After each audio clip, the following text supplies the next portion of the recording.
The good news is that you didn't lose the Big 12 championship for us, because you could have. The bad news is that you're off the team. You can never play football again. Today's story is one of unbelievable resilience. It's the story of former Baylor running back Silas Nacita. Now, this cat was kicked out of school for receiving improper benefits. What were these benefits, you ask? Well, during the time Silas was actually homeless, he received a place to stay. Yep. Here's the story.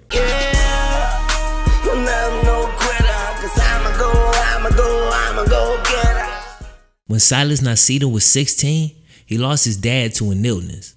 By the time he was 18, he left home after some issues between he and his mom. His home life had become so bad that he opted to sleep on a friend's couch throughout his senior year of high school. Dude was a football and wrestling star in Bakersfield, California, but he didn't even have a bed to sleep in after those long practices. Unfortunately for Silas, things would only get tougher. After his senior year, he moved across the country to New York to attend Cornell University, mostly due to his 4.1 GPA at Bakersfield. Now, Silas played in every single game and had a decent year, but he was unsatisfied with the football program and the university as a whole. Now, hindsight is 2020, but I gotta point out the fact that Silas did have financial aid here, and that took care of most of his expenses. He admits that immaturity may have played a role in his choice, but if you're really gonna hold this against an 18, 19-year-old kid, you should really look in the mirror.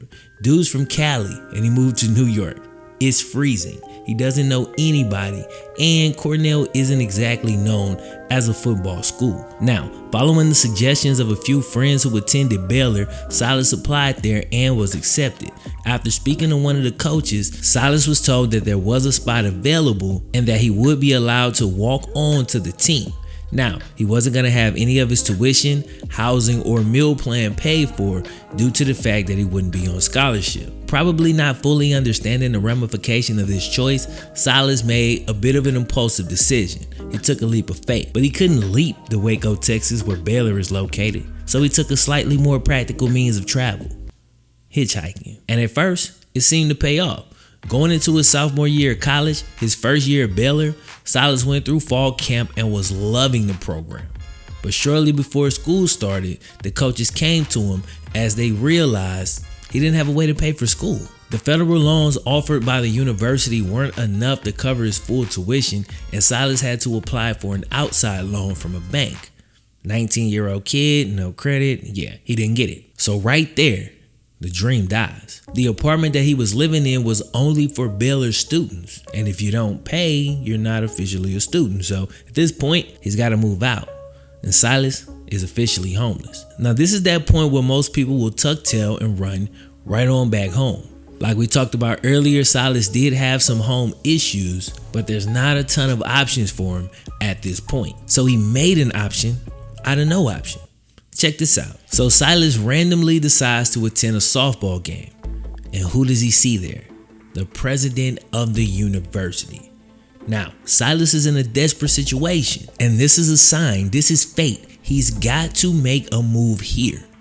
And he does. He waits to the right time and bam, runs up on the president of the university. He goes up to him and spills the entire story. And the president of the university is apparently at least somewhat moved. He says, yo, email me that full story and we'll see what we can do. Long story short, they end up working out a situation where Silas was able to take classes at a local community college for a year with an opportunity to work his way back to Baylor the following year. So bam, we got a shot here. Still got nowhere to stay, but we got a shot. Fortunately for Silas, he's a really likable cat, and he's got some friends that really rock with him because he ended up sleeping on another friend's couch during that year as he was attending a community college. Now, during this time, he has no money for books, so he's taking screenshots of textbooks to study. He no longer has access to the football facilities, so he's training at a nearby park and using whatever he could to simulate football practice and stay in shape. Dude was really grinding and going for it, man. Like, if you want something, you gotta be like this. He made no excuses. It would have been easy to give up at this point, but he didn't. Now, this is where things get even more tricky. See, things appear to take a turn for the better, but, well, you'll see. Now, somewhere around this point, Silas has to make a trip home to see his mom. It's been a few years at this point, and I'm not sure what's going on, but he had to get home to check on his mom, and he also had some other siblings as well. So he hitchhiked. Now, this is a 1,500-mile trip and a crazy journey. This dude slept everywhere from a random hotel lobby, bed of a pickup truck, to a damn ditch. He slept in a damn ditch one night, bro. That is crazy. But he made it home, took care of what he needed to, and made it back to Baylor. Now in December 2013, Joe Campbell, aka Papa Joe, threw a party for his grandson Grant, a linebacker, signing his letter of intent to play at Baylor. Silas attended the party and everything went well. However, after midnight, one of Papa Joe's sons crashed his car into a tree. Now, I'm assuming this son isn't Grant's dad. Maybe it's his uncle, but I'm honestly not sure. I couldn't find clarification on that. But either way, one of Papa Joe's sons crashes his car into a tree. Now, it's late and Silas doesn't really know this cat, but he shows up at the hospital offering support, and by the end of this ordeal, Silas and Papa Joe form a bond. So Grant, Papa Joe's grandson, comes on up to Baylor. He and Silas are chilling and hanging out a lot. Eventually, Papa Joe calls up to check on Grant and he asks, how's his boy Silas doing? That's when he found out that Silas didn't have a place to stay and was scrounging for food, sleeping on random couches, etc. And just being a good human being, Papa Joe decided to intervene. He provided money for an apartment and food. He reached out to Silas in a time of need and offered a much needed helping hand. It was at this moment that everything started to look up for Silas. He was well rested and well nourished. He worked his way back up to Baylor, rejoined the team, and then this happened. Handoff going to right, close to the first down. That is Nacita. The handoff to Nacita, able to change direction. First down, inside the 20. The top, but they can also grind the football down and deliver to the same thing. A couple inside runs. They've slowed their pace down to a crawl. Silas put up 191 yards on 31 attempts, averaging 6 yards per carry and scoring 3 touchdowns in a backup role. He racked up 6 tackles on special teams, including a forced fumble. Best thing about it, he was only a sophomore, had 2 years of eligibility left, and despite not having a scholarship, Silas had gained financial support and he was able to pursue his dream. But then he gets that dreaded call. That call from the compliance department. They start to ask about the help he's getting from his friend's family, and they begin to poke and prod and say, yo, we're gonna have to look into this. Shortly after that, Silas gets a text message from his running back coach, right? The position coach. Generally the coach you're closest to. You spend the most time with this guy. He sends a 3-word text. Go see Shaq. Now, Shaq was the logistics guy, and we're going to get to him in a second. But his position coach sends a text? Couldn't even give me a call, bro. You know what was going on. But anyway, moving past that, he goes in to see Shaq, the logistics guy. This cat says, I got good news and I got bad news. The good news is that you didn't lose the Big 12 championship for us, because you could have. The bad news is that you're off the team. You can never play football again.